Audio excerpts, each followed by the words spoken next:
다음은 기자계 차도녀, 보험 전문 류은희 기자.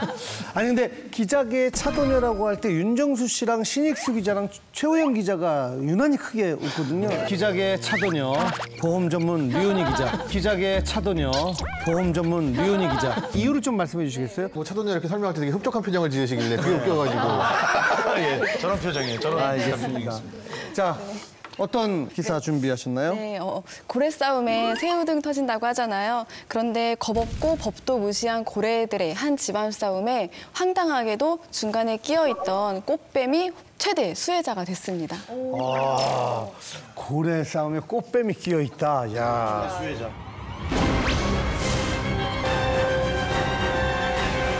평생 동안 힘들게 모은 이 100억대 재산을 인생 말미에 다 잃게 된다면 좀 어떨까요? 일본에서 자수성가한 이 80대 김 할아버지의 이야기입니다. 이 김 할아버지는 20살 연하의 60대 여성인 양 씨와 재혼을 했는데요. 새 살림을 차린 지 한 10개월쯤 됐을 때였을까요? 그 어느 날 이 김 할아버지가 일본의 한 작은 시골 마을에서 길을 잃은 채 이 허름한 몰골로 발견이 돼요. 게다가 이 재혼 여성인 양 씨와 이미 이혼을 한 상태인 거예요. 더 충격적인 거는 이 김 할아버지의 100억대 재산 중에서 무려 이 80%가 이미 양 씨에게 넘어간 상태였습니다. 네, 두 아들들은 양 씨를 득달같이 꽃뱀으로 몰아세우면서 경찰에 신고를 했어요. 그런데 조사 결과 이 재산 위임의 이 모든 행위가 김 할아버지가 함께 대동한 상태에서 다 합법적으로 이뤄진 거예요. 이 모든 상황이 양 씨에게 다 유리한 상황이었습니다. 이 자녀들에게 남은 희망은 김 할아버지의 진술뿐이었어요. 그런데 이 최근까지도 정말 너무도 멀쩡했던 김 할아버지가 갑자기 정신이 오락가락하고 당시의 기억이 나지 않는다라고 하는 거예요. 이대로 좀 아버지의 재산을 뺏길 수 없었던 이 장남은 자신이 이제 본격적으로 나서기로 합니다. 먼저 아버지와 이 양 씨의 혼인 무효 소송을 아들이 나서서 제기를 했어요. 그리고 이 양 씨를 사기 혐의로 정식으로 고소를 했고요. 아버지를 병원에 모시고 가서 치매 확정 판결을 본인이 받아냈어요. 이 양 씨로서는 이 자신에게 있는 이 80억 재산을 다시 뺏길 위기에 처한 거죠. 그리고 다시 며칠 후에 이제 2차 재판이 열렸는데 그런데 여기서 반전이 일어나요. 2차 재판이 열렸는데 그런데 여기서 반전이 일어나요. 이 김 할아버지가 멋진 수트를 쫙 빼입고 이 재판정에 당당하게 걸어 들어옵니다. 그리고 자신은 치매가 아니라면서 무려 우리나라의 세계 대학병원에서 받아낸 진단서를 재판정에 제출을 해요. 근데 사실 이 모든 거는 김 할아버지가 좀 꾸며낸 이 치매 자작극이었어요. 사실 이 김 할아버지는 자신의 돈만 노리는 이 아들들에게 한 푼도 자신의 돈을 물려주기 싫어서 양 씨에게 자신의 재산을 모두 다 넘긴 다음에 치매인 척 연기를 하고 자신을 이제 자식들이 버리면은 양 씨에게 다시 가서 양 씨와 함께 해외로 떠나서 영영 우리나라로 돌아오지 않을 계획이었던 거예요. 근데 김 할아버지가 한 가지 생각을 하지 못한 게 있었어요. 바로 장남의 치밀함이었어요. 장남은 겁없이도 이 법까지 속여가면서 의사를 따로 매수해뒀고 아버지가 예전부터 치매를 앓고 있었다라는 가짜 진단서를 받아낸 거였어요. 그러니까 이거를 법원에 그대로 제출을 했더라면 법원에서는 자칫 이 위임한 게 다 무효가 될 수도 있었던 거였거든요. 그러면 이 80억 원을 포함해서 남은 재산까지도 다 자식 몫이 될 수도 있었던 거예요. 하지만 이 김 할아버지가 직접 나서서 자신은 치매가 아니었다라는 것을 스스로 밝혀냈기 때문에 이 양 씨는 무혐의 판결을 받게 돼요. 그리고 현재 이 80억 재산은 양 씨가 관리하고 있고 둘은 일본에 건너가서 현재 살고 있다고 합니다. 아니 근데 저 이해가 안 되는 게 그냥 애초에 나는 자식들에게 재산을 물려주지 않겠다라고 그냥 뭐 유언장을 쓰던지 그냥 선언을 해버리면 그만인데 뭐 그렇게 막 복잡하게 자작극을 하시고 그럴 필요까지 있었나요?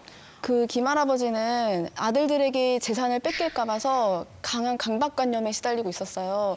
그 20년 전에 좀 충격적인 일을 겪었었거든요. 김 할아버지가 이제 좀 사고로 인해서 혼수 상태에 놓였던 적이 있었는데 그때 아들들의 대화를 다 듣고 있었어요. 이제 아들들이 아버지가 차라리 이대로 돌아가셨으면 좋겠다라고 하면서 이제 유산 분배 문제며 장례식 문제를 의논을 하고 있는 거예요. 사실 그때 좀 몸만 못 움직였었지. 다 들리는 거죠. 네, 깨어 있었거든요. 또 거기다가 최근에 그 아버지의 오랫동안 계셨던 주치의가 사망을 하면서부터 장남이 소개해준 분이 주치의가 됐어요. 근데 불안했던 거예요. 주치의와 짜고 요양원에 보내버릴까 봐서. 그래서 너무도 불안한 나머지 하루빨리 이 재산 명의를 양 씨에게 빨리 돌려버리고 이런 불안감을 다 훌훌 털어버리고 싶었던 거죠.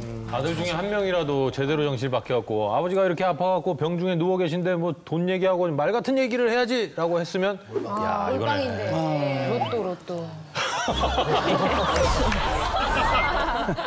만약에 재혼녀가 딴맘 먹고 도망이라도 사람 마음은 모르는 거잖아요. 근데 어떻게 자기 자식보다 아예 남남인 재혼녀를 더 믿었을까요? 이 재혼녀 양 씨의 경우는 일본에서 대학 유학 생활을 하면서 이 김할아버지네 회사에서 아르바이트를 하면서 학비를 벌었던 여자였거든요.